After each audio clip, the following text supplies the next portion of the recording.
ওমরা করলে কি কি লাভ হবে। 1 নম্বর, ওমরা আল্লাহ তাআলা কোরআনে বলছেন তোমরা ওমরা করো, ওয়া আতিমুল হাজ্জ ওয়াল উমরা, এজন্য আমরা ওমরা করব। 2 নম্বর ফজিলত, নবীজি হজের আগে ওমরা করছে, এজন্য আমিও ওমরা করব। 3 নম্বর, যেই ব্যক্তি ওমরা করবে ওই ব্যক্তি নবীজি বলছেন সে যেন আমার সাথে সাক্ষাৎ করলো, সুবহানাল্লাহ। 4 নম্বরে ওমরার ফজিলত, যেই ব্যক্তি ওমরা করবে নবীজি বলছেন আমি তাকে সুপারিশ করে জান্নাতে নিয়ে যাব, সুবহানাল্লাহ। 5 নম্বরে, ওমরা করতে গিয়ে আমরা বাইতুল্লাহতে নামাজ পড়ি, 1 রাকাত নামাজে 1 লক্ষ রাকাত নামাজ পড়ার সওয়াব পেয়ে যাব, সুবহানাল্লাহ। 6 নম্বর ফজিলত হলো দুনিয়াতে থেকেই জান্নাতি জিনিস এর মধ্যে চুমা দেওয়ার সুযোগ হয়, যেটা হলো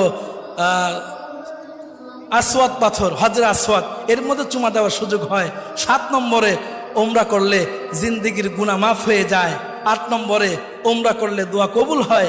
9 নম্বরে, ওমরা করলে, ওমরা করার সময় যখন আমরা লাব্বাইক আল্লাহুম্মা লাব্বাইক বলি, নবীজি বলেন লাব্বাইক বলার দ্বারা সাথে সাথেই তার সমস্ত গুনাহ খাতা মাফ হয়ে যায়।